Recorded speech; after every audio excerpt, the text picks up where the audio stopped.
Muy buenos días, bienvenidos a un episodio más de este podcast. El día de hoy estamos con Gerardo Serrano, Muchas gracias. experto en ciberseguridad, con quien vamos a ampliar nuestro conocimiento de ese tema. Claro ¿Cómo que estás, sí. Muy Gerardo? bien. Mucho gusto en estar aquí contigo, en tu comunidad y que esperemos que podamos aportar valor.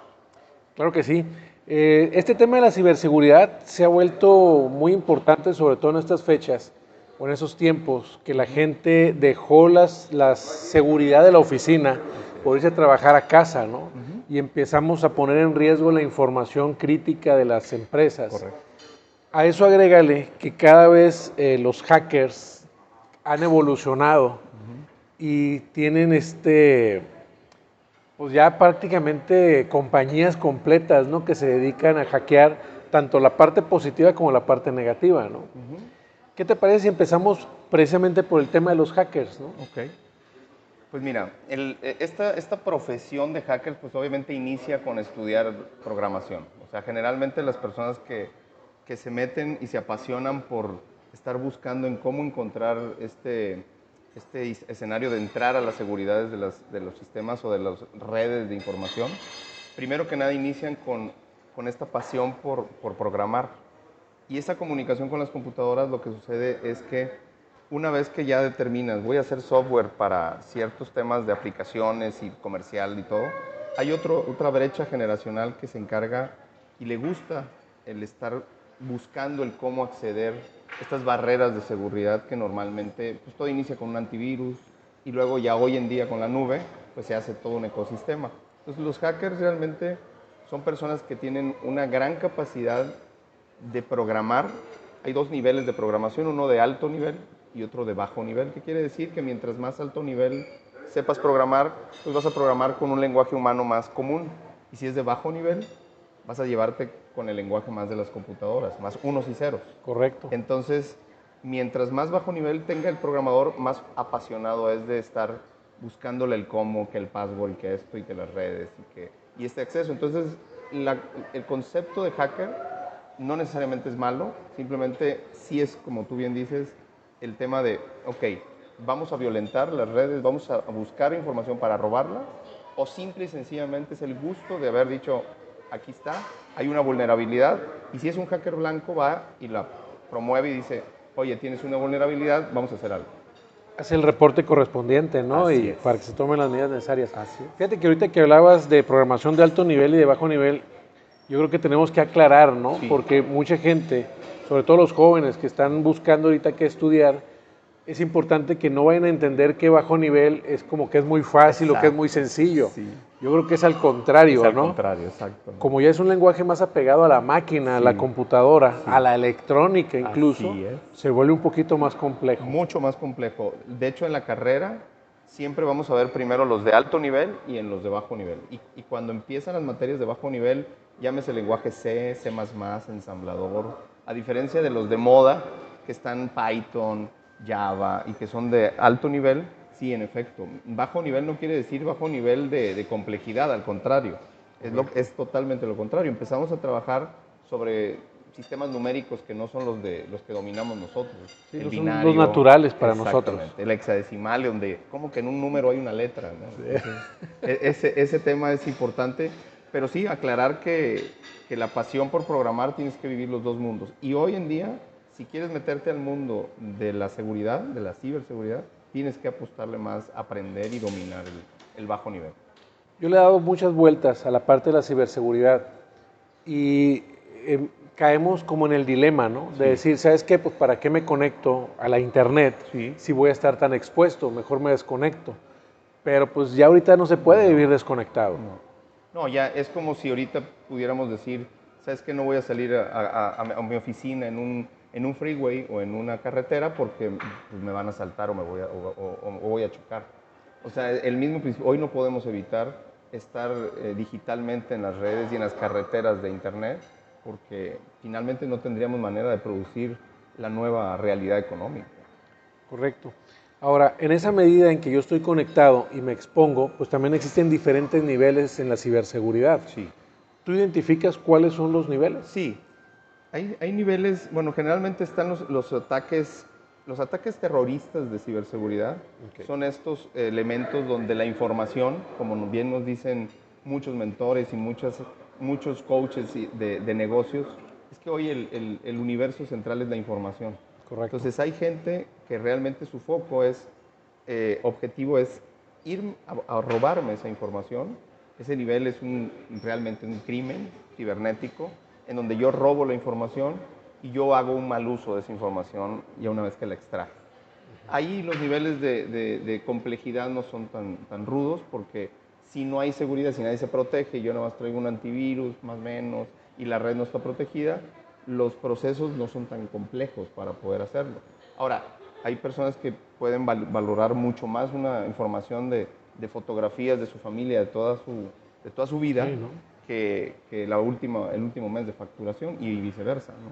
Pero el fundamento es que esos niveles de ataque son terrorismo, que es el fuerte en cuanto a robo, y el terrorismo en cuanto a secuestro, en donde realmente existen estos términos como ransomware, que es, ok, yo suelto las redes, así como el marketing digital, yo suelto las redes y meto en un archivo atachado en un correo un gusano que no tiene una fecha de activación. Entonces yo lo suelto a todas las redes de los correos y cuando alguien baja ese correo y pica, en ese momento se encripta El el servidor, servidor o el el equipo computador. Ajá. y empieza a dispersarse, ¿no? Se empieza a montar y empiezan a pedir rescates. ¿Qué niveles hay de ciberseguridad? Primero, la seguridad de tu página, seguridad de tu correo, Ok. seguridad de tus archivos, seguridad de qué tan vulnerable estás para que no te encripten y para que evites ser terrorista. Es como la metáfora de, ¿por qué voy a blindar mi carro? Ah, pues porque estoy en un lugar en donde pues, hay violencia armada. Estás expuesto. Estás expuesto. Entonces, mientras más te sientas expuesto o mientras más quieras proteger lo que traes adentro, es en donde tendrás que invertir en ciertas herramientas pues, de niveles de seguridad como guardaespaldas de alto nivel para que en el momento en el que tú subas a una página o alguien entre a recibir un correo, estés bien protegido. No servirá de nada una vez que ya entró, porque cuando entra, aparentemente no pasa nada. El chiste es Sí, estar claro. cuidando la información en los flujos del ida y venir de la información. Ahora, si ya en muchos países hay la policía cibernética, Sí, incluso en México tenemos una sí, policía es cibernética. correcto. ¿Por qué sigue pasando entonces tanto que secuestren servidores? Yo tengo clientes que les ha pasado, ¿no? Y de Ya. repente recurren a mí y la realidad es que es muchísimo trabajo, muchísimo tiempo, esfuerzo Sí. que se requeriría para lograr rescatar un servidor y muchas veces va acompañado de un detonante que borra o Sí, elimina la información. totalmente. El fundamento de cuando te secuestran y cuando te piden información, de hecho te están pidiendo el secuestro que lo pagues en En criptomonedas, bitcoins, en ¿sí? bitcoins.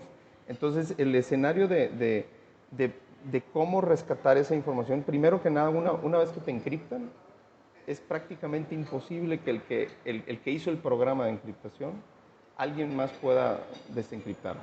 Sí. Porque el nivel de complejidad matemática y de caracteres son enormes en cuanto a la cadena que hay técnica de conexión y prácticamente es como si te dijeras, pues apréndete el password de 50 espacios para poder desencriptarlo. Es prácticamente imposible, son millones de Y tienes tres posibilidades. oportunidades. Ándale, y si no se bloquea. Entonces, Sí.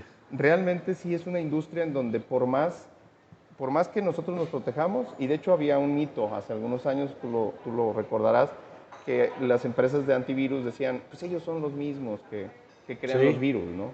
Entonces realmente hoy sí hay personas, no necesariamente humanos, que realmente están buscando la forma de validar y de estructurar esos ataques, pero una vez que te atacan, o pagas o realmente sí tengo un buen nivel de respaldos, que eso es algo que ayuda mucho cuando no inviertes tanto en ciberseguridad, pero apuéstale a que prácticamente 2 veces al día o una vez al día tus sistemas de respaldos estén bien para que en el momento en el que pudieras tener un ataque, simplemente pierdas 6, 7 horas de información y puedas volver a recapturar. Ok.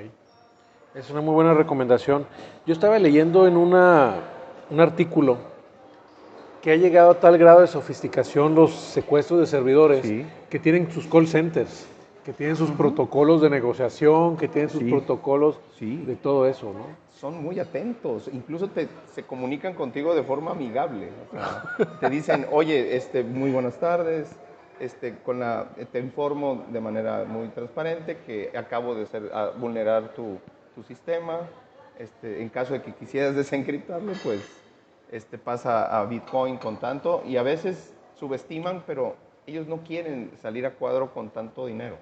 Es mucha masa de ataque, como el ataque sí es robotizado, ellos no están pidiendo demasiado, están pidiendo a veces $2,000 o 2,000 euros, pero todo en Bitcoin. Entonces, ¿para qué? Para que no venga esa trazabilidad y Que no los puedan rastrear. Es correcto, pero hacen mucho dinero. El año pasado, de lo que yo pude leer, fueron cerca de $120 millones. Bastante Sí, dinero, ¿no? sí. O sea, ya es una industria Sí, es una industria. completamente. Sí.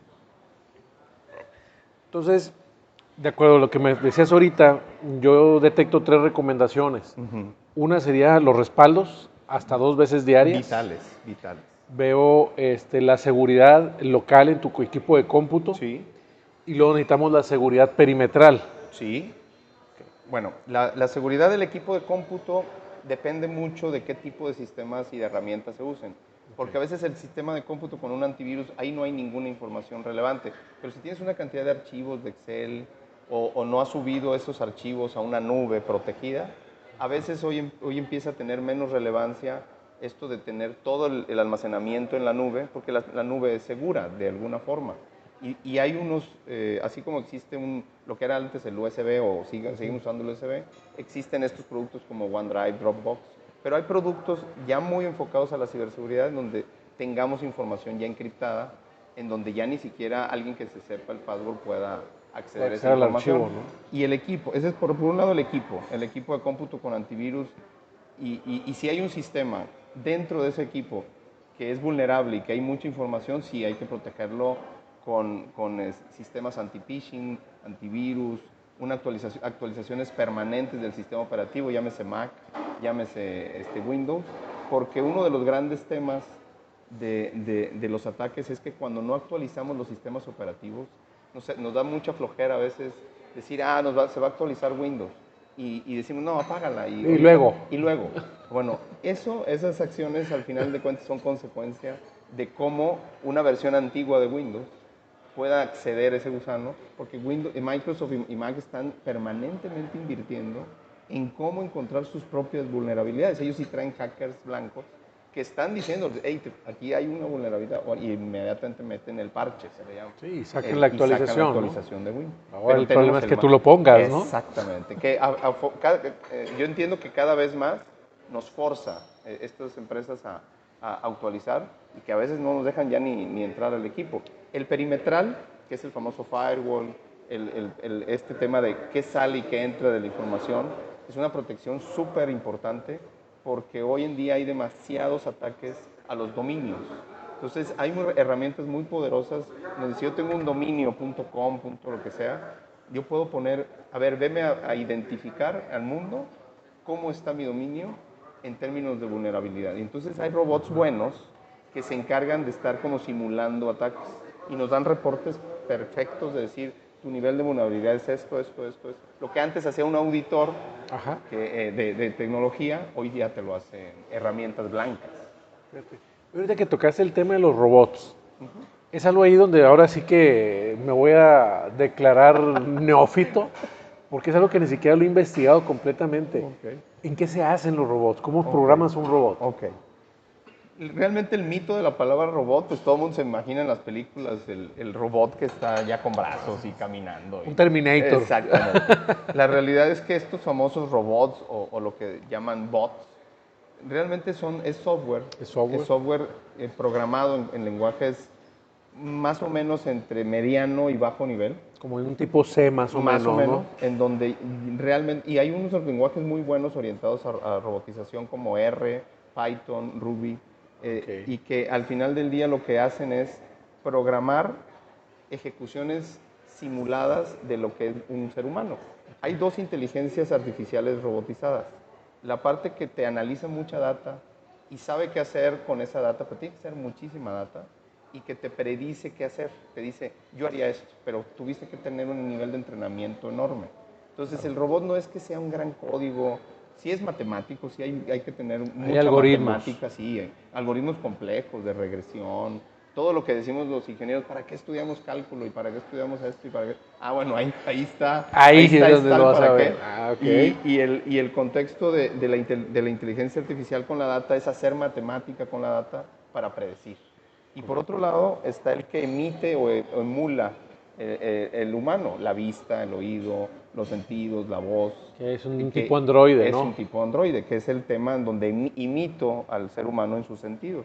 Entonces los robots no es otra cosa más que esa forma de automatizar a velocidades extremas a nivel del ser humano, que nosotros podemos multiplicar, ya los muy dotados humanos que pueden hacer multiplicaciones de 5 dígitos con la mente, los campeones estos de matemáticas. Sí.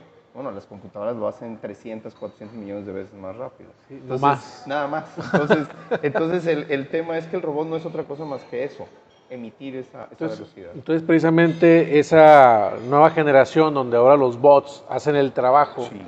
ya no tengo 20 hackers ahí tecleando Sí. en fregada, sino que tengo 1 millón de bots regados por Así toda es, la red. así es. Pues aceleran toda esta parte del hacking. Sí, y va a ser una industria.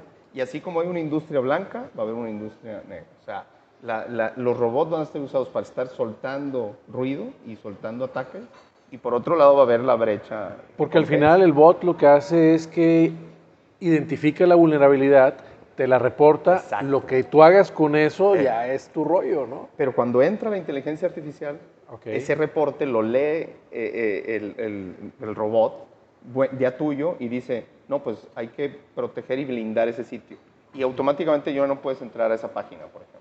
Entonces, esos tipos de reportes, no necesariamente el humano todavía los tiene que ejecutar entrando al firewall y todo, sino que la robotización ya pinta a que una vez que salga el reporte, puede ser que ni te enteres del reporte y el robot ya hizo esa configuración de protección. Ya estamos en esos niveles. O sea, por ejemplo, Microsoft genera sus bots, llega el bot y automáticamente repara también. Repara, exactamente. Wow. Hace las cosas para reparar. Sí. Es correcto. ¿Qué es lo que haría el caso de nosotros con un firewall o con una estructura de dominio o simplemente bloquearía? Este es un sitio oculto, como cuando bloqueamos un teléfono, ya no necesitaríamos nosotros hacer el bloqueo, sino realmente ya viene el reporte, oye, bloqueame ese sitio, ese endpoint se le llama, que no es otra cosa más que una dirección IP, y listo, se bloquea y ya no vuelves a entrar ahí y empiezas a blindar, y empiezas a jugar, pero esto es orgánico. No puedes decir, ya instalé fulanito de tal Fortinet o lo que quieras de protección y ya no vuelvo a hacer nada. No, esto es un ser vivo que va a estar permanentemente evolucionando y protegiendo. Wow. Oye, ahorita que comentábamos de los bots, me imaginé a los millones, ¿no?, de bots navegando por las redes y demás. Y me recordó los ataques de DDoS. Así es. De Denial of Services, así ¿no? Así es. Yo nunca entendí. Y digo, gente sin qué hacer, le digo, ¿qué está pasando? Porque ahí sí eran, no sé, cientos o miles de personas que se habían puesto de acuerdo para tumbar servidores, ¿no? Fíjate que es una hipótesis que se maneja de manera muy fuerte, en donde muchas personas al mismo tiempo dijeron, vamos a entrar a estos lugares, a este lugar en particular para saturar el servidor y tronarlo.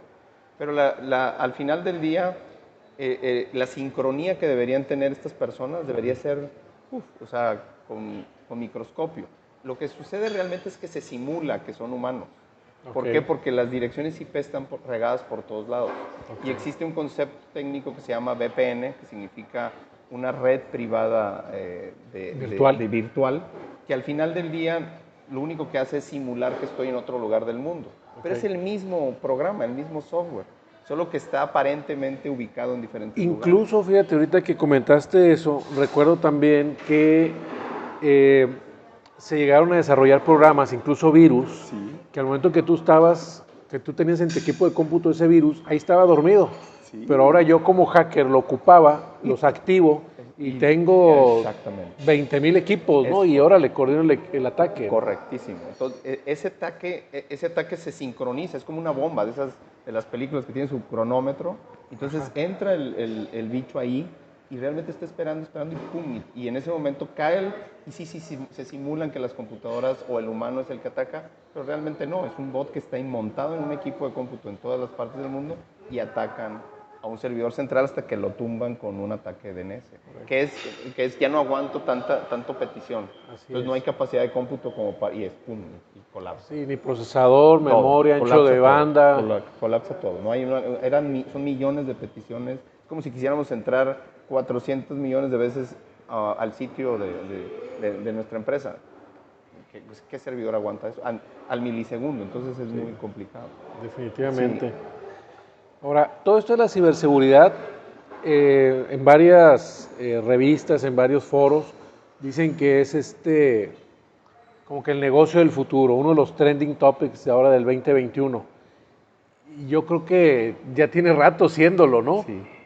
Pero la gente no lo ve. ¿Por qué no lo ve la gente? No lo ve porque al final de cuentas no nos gusta sentirnos vulnerables. Ok. Es un tema cultural, o sea, la prevención es como cuando compro un seguro. Si tenemos la cultura de los seguros, pues vamos y compramos un seguro antes de que suceda. Pero realmente no nos genera mucho ruido el querernos sentir vulnerables y tener que adquirir un producto o servicio que nos proteja. Desafortunadamente por genética humana, hasta que no nos pasa algo, hasta que no tenemos un insight negativo, cuando nos entran a robar, Dios no lo quiere, a la casa, pues en ese momento ponemos todas las alarmas del mundo. ¿Por qué no pasa? Porque no tenemos esa sensibilidad de la prevención. Somos más Correcto. reactivos que preventivos. Entonces esa prevención, lo que sucede es que no nos da ese feeling de decir, al final de cuentas yo no tengo una información que vale la pena. Es como cuando Subestimamos. vemos que a ninguna persona cercana les pasa algo, ¿no? Por ejemplo, ahora con lo del Con lo COVID. del COVID, ¿Sabes qué? exactamente. No, pues ni a mis amigos, ni a mis Exacto. parientes, ni Entonces no nada. hay. Entonces no existe eso, Así ¿no? es un tema muy de emocional, muy de no nos gusta estar hablando de lo malo y por lo tanto, ¿por qué tendría yo que estar? A veces muchos subestimamos que la información que traemos no vale. Sí. Y hoy, por ejemplo, en nuestro caso, que muchos de nuestros clientes antiguos nos decían, no, pues es que yo tengo un retail, no me interesa el nombre del cliente, pues yo es ventas al público en general. Y ahorita que lo más importante es saber y conocer a tu cliente y esa data que puedas hacer muchas cosas digitales, es muy importante identificar que hoy lo más difícil es tener la sensibilidad de que lo más relevante, activo que hay es la información que tienes en tu empresa. La información. Y lo que puedas extraer. Entonces, proteger la información hasta que no te pase, por lo menos lo que he visto, es cuando empezamos a invertir. Pero empieza a cambiar, ¿eh? La generación de 35 años para abajo empieza a ser más consciente de que hay que proteger la información. Yo creo que a partir de Wikileaks, Sí, a sí. partir de Wikileaks empieza a despertar de que, canijo, ¿dónde estaba toda esa información, no? Exactamente.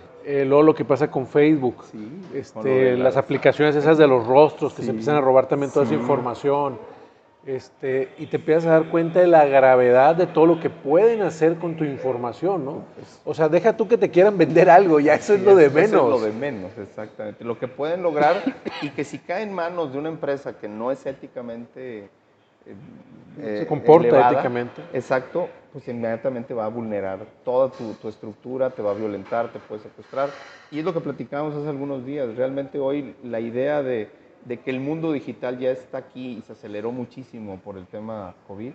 Bueno, el mundo, lo que tú dices, la empresa es trillonaria. Es una industria que va a ser tan fuerte, y creo yo, como la industria del entretenimiento, la industria de deportes, porque hoy todos los negocios van a ser digitales.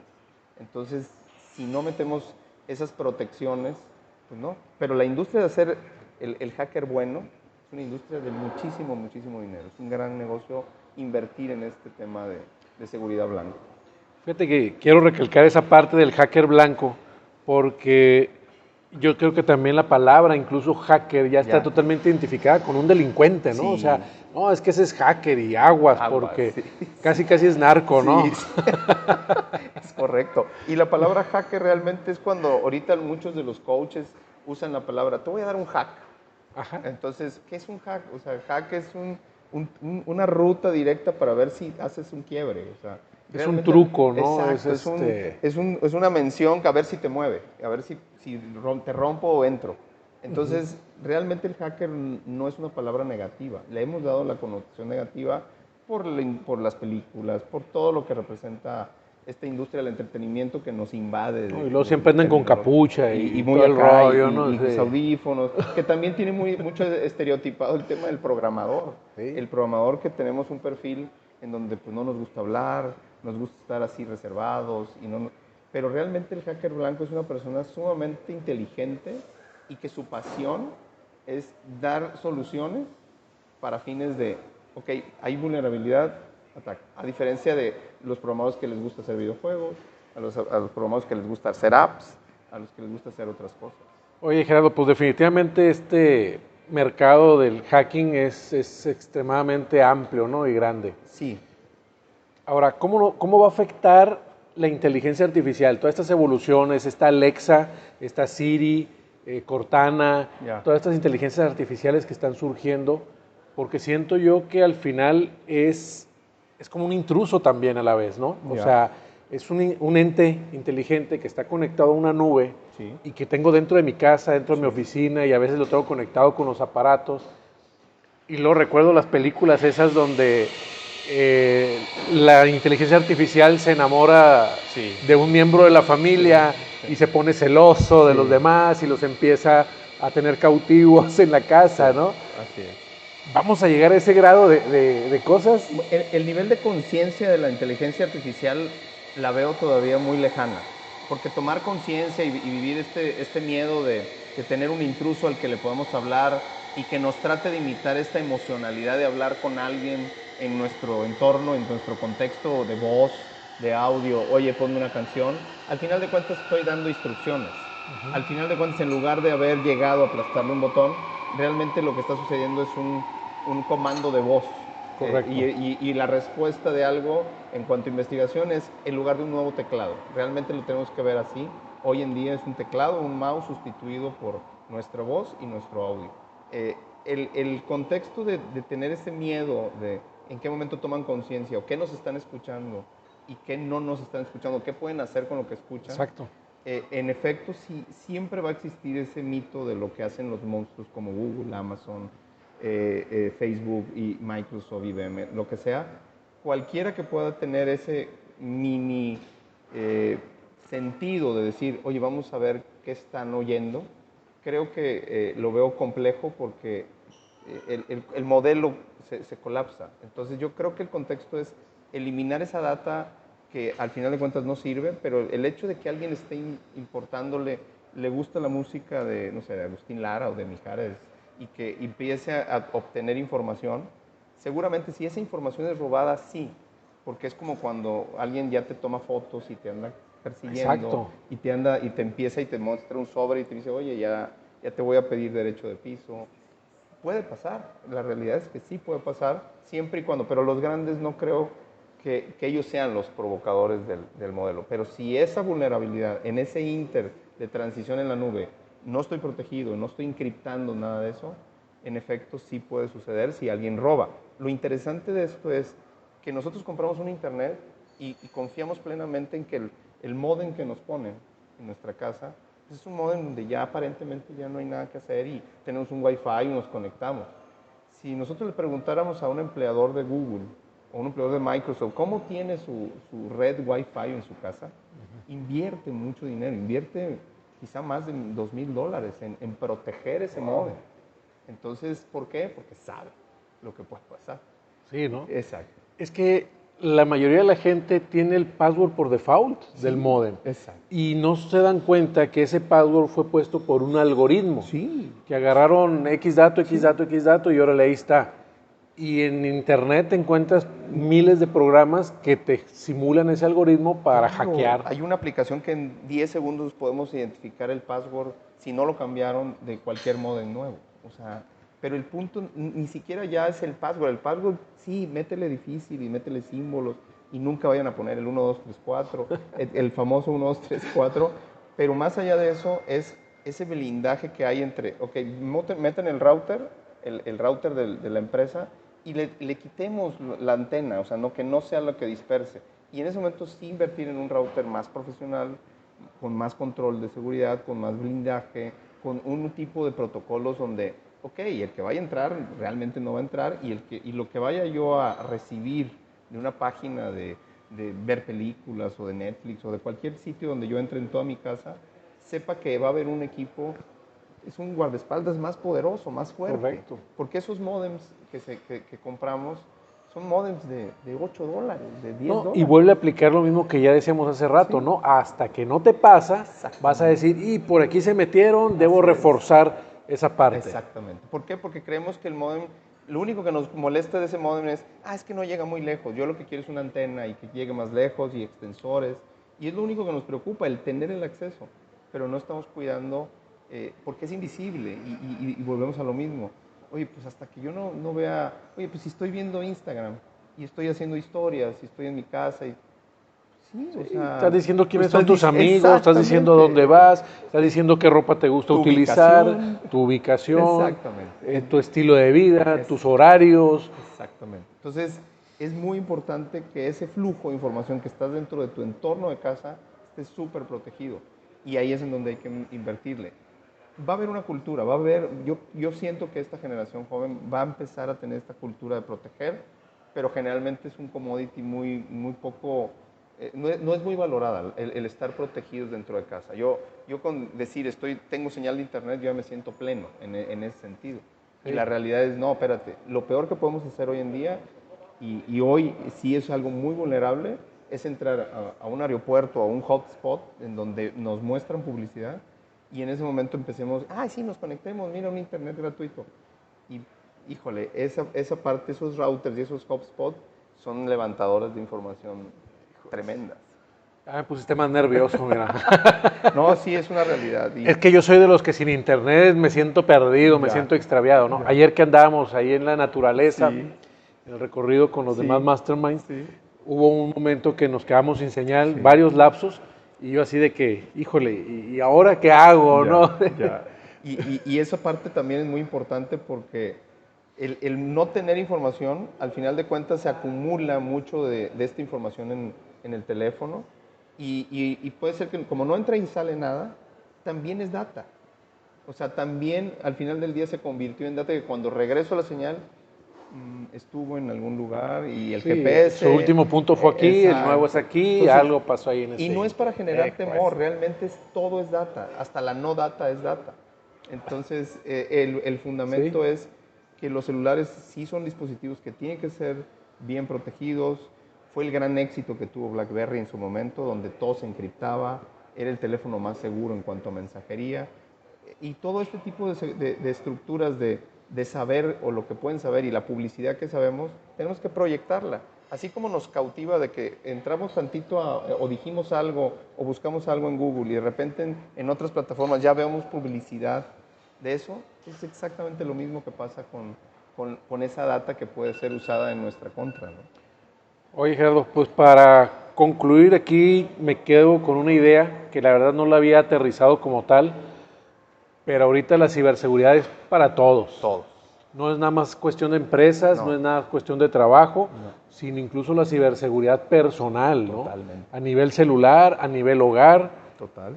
Cuidar lo que publicamos, cómo lo publicamos y pues tener cuidado, precaución, prevención de cómo protegemos el internet de nuestra casa. El internet de nuestra casa es el paso, yo creo que uno.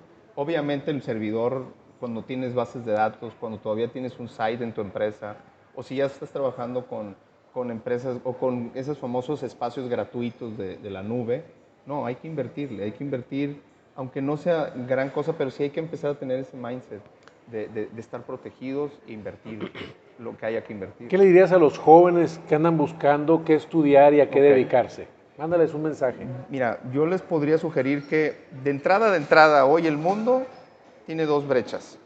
O el creador de negocios, el empresario joven que tiene esa hambre de crear esa empatía de negocios, y el que crea cosas. Si vas a crear cosas y tu pasión es crear cosas y estar solucionando problemas, yo lo único que te puedo decir es que estudies una ingeniería. ¿Por qué? Porque te va a dar unas herramientas que te van a llevar muy bien con la tecnología. ¿Por qué? Porque hasta en nuestro entorno se han quitado trabajos. El que instalaba servidores ya no existe. El que administraba bases de datos ya no existe. Estas profesiones de la industria y los trabajos empiezan a tener un cambio de juego tremendo. Para mí lo más relevante es que si tú eres una persona que crea cosas, ingeniería, la que sea, pero que sea una ingeniería, y si tienes un talento muy particular, personal, como medicina, como muy creativo, bueno, eso, pues al final de cuentas, eso es algo que muy pocos perfiles traen. Y si tienes un emprendedurismo tremendo, entonces sí, métete por un mundo en donde te apoyes del que sabe, porque esa mancuerna del emprendedor con el técnico siempre va a tener que existir hoy en día. Definitivamente. Y que les quede muy claro, esto no es ficción, Sí. esto ya es una realidad, Sí. ya existe hoy, ¿no? Así que cambiemos la perspectiva de lo que es posible. Gracias y hasta luego. Muchas gracias, Mauricio, Gerardo. al contrario, Nos gracias. vemos, que estés bien. Gracias.